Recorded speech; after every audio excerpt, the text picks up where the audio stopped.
Vocês que acompanham agora trechos da entrevista que eu fiz com a psicóloga Daniele Longaleixo sobre autismo, das causas aos sinais e o tratamento. O material completo está disponível no canal Rede Vida Informação no YouTube. Daniele, vou começar te perguntando o que é o autismo e quais são as características mais marcantes? Bom, Ana, o autismo ele é um transtorno do neurodesenvolvimento marcado por transtornos comportamentais. Dentre esses transtornos envolvendo o comportamento, nós temos as principais características: o atraso na comunicação social, que envolve a própria interação, relacionamento, as habilidades sociais, o comprometimento, o déficit nessa grande área, e também os comportamentos repetitivos, estereotipados, restritos, que envolve características de estereotipias motoras, vocais, interesse fixo, como o hiperfocus, quando a criança, por exemplo, tem um hiperfoco num dinossauro, um grande exemplo, ou em determinado personagem. Então, todo o interesse dela volta para um hiperfoco em específico.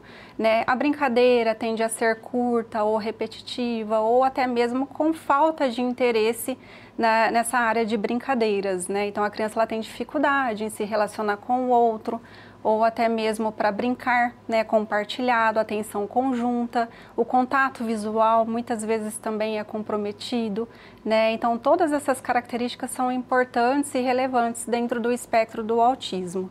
O espectro ele é conhecido como uma régua, Então, dentro dessa variabilidade do espectro, há graus dentro do autismo, que são prevalentes com várias dificuldades, vários déficits dentro dessa régua do espectro. Quais são esses graus? Dá para você explicar para a gente? Sim. Dentro do espectro do autismo, nós temos o grau 1, 2 e 3.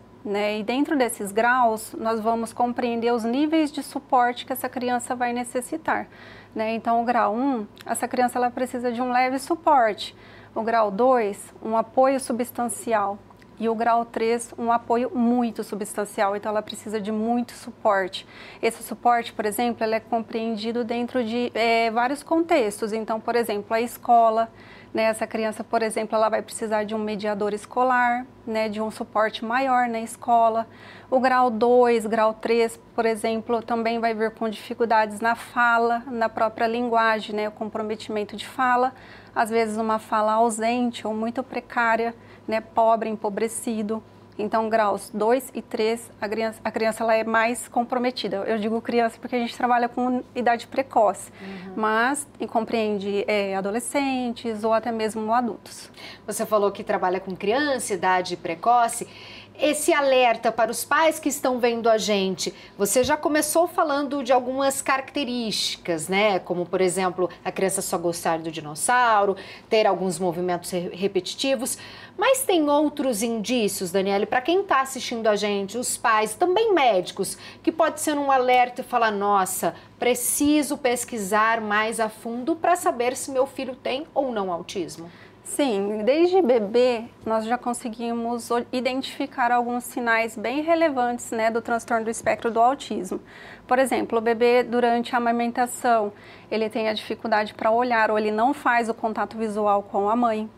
Então, na própria, o olhar recíproco, que nós compreendemos como essa fusão de olhar, de identidade com a mãe, já não acontece. Então, assim, ao ser chamado pelo nome também ele não direciona, Então, quando você fala João, o João não olha, ele não responde com o chamado. Dentro das relações familiares também a mãe percebe dificuldades na própria brincadeira, Então, é muito pobre o brincar dessas crianças, ou apresenta movimentos repetitivos, vira um carrinho, por exemplo, e fica girando a rodinha, ou então alinha os objetos da mesma forma, ou faz movimentos com o brinquedo do mesmo jeito. Então, todos esses são sinais que são bem fáceis a gente identificar na idade precoce e que são relevantes para a gente fazer esse encaminhamento para a intervenção o quanto antes. O diagnóstico é fácil, Daniele? Olha, o diagnóstico ele é um pouco difícil, não vou dizer que é fácil, mas para nós... Precisa de um trabalho multidisciplinar? Exato, um trabalho multidisciplinar. Então, quando essa família chega para a equipe médica, que geralmente são encaminhados para neuro, pediatra, ou então um psiquiatra infantil, ou o próprio pediatra, ele já tem que fazer um encaminhamento para a equipe multi. Então, geralmente eles fazem o encaminhamento para fono, para TO, né, ou integração sensorial, e até mesmo para a ABA, que é a análise do comportamento aplicada. Daniele, existe preconceito da própria família ao receber o diagnóstico e das outras pessoas em volta, das crianças ou jovens, adolescentes, adultos, autistas? Para a família, eu digo que é uma questão de aceitação. É muito difícil, né? Então, essa criança ela vem com o diagnóstico, é tudo muito novo, né? E nós temos uma visão de, enquanto mãe, né? Eu sou mãe, de ter o filho perfeito, com saúde, e é um caminho muito obscuro, que não sabe o que vai ser à frente.